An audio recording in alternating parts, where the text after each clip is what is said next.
From Keene in the Shire, the Liberty Media capital of the world, this is Daryl W. Perry, host of FPP Radio News for Thursday, January 17th, 2019. Silver is trading at $15.52 per ounce. Gold is valued at $1,293 per ounce. Smart cash is trading at 1.2 cents, and the average price of Bitcoin is $3,607.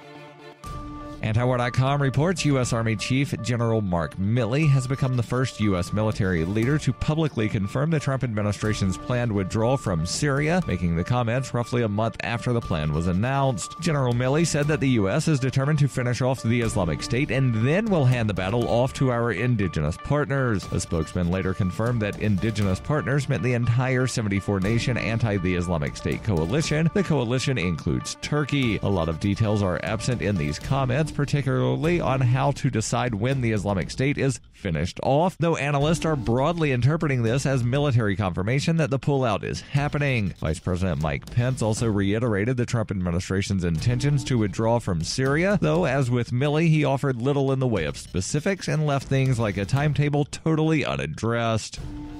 In 1999, Daryl W. Perry began a search for traditional values, which led him down a path to the ideas of liberty. He tells the story in A Rebel's Journey, My Path to Liberty. Of the book, Dr. Brian Sovereign says, sometimes it's funny, and sometimes I think it's crazy, but it's always authentic. Find A Rebel's Journey, My Path to Liberty by Daryl W. Perry on Facebook, read reviews on Amazon, or visit arebelsjourney.com.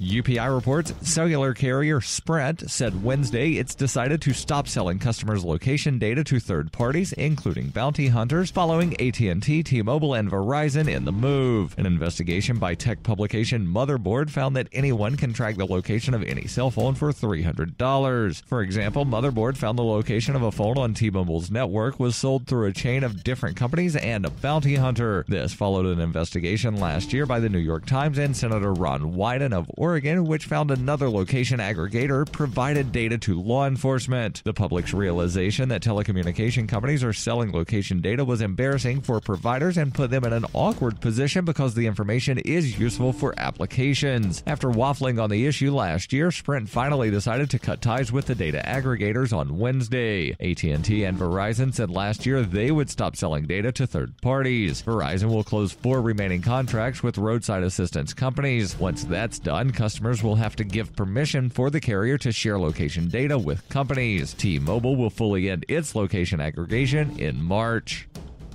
Smart Cash is a peer-to-peer digital currency that is fast, secure, and easy to use. Smart Cash is building a foundation that can support daily transactions for people everywhere. One feature that sets Smart Cash apart is the Smart Hive governance model and how the community can vote to fund the best projects with block rewards stored in the Smart Hive project treasury. Unlike other cryptocurrencies with voting systems, Smart Cash allows everyone to participate. One smart equals one vote. Learn more at smartcash.cc.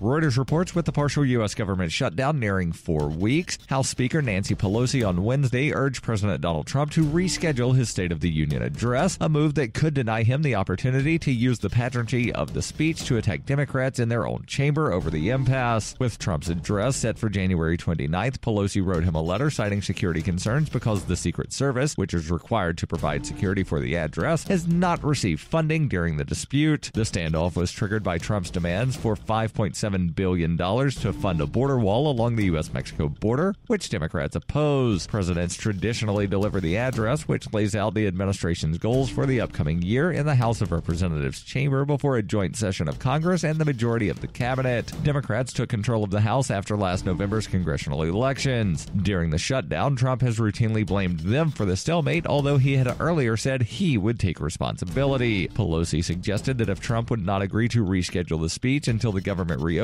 he could deliver it from the Oval Office instead, a setting that would lack the grandeur of a congressional address. The White House had no immediate comments on Pelosi's request, and her letter appeared to have taken aides by surprise. It pointed out that she had invited Trump to make the State of the Union address at the Capitol, but said the shutdown complicated the situation. Homeland Security Secretary Kirstjen Nielsen said on Twitter her department and the Secret Service were prepared to handle a presidential speech at the Capitol.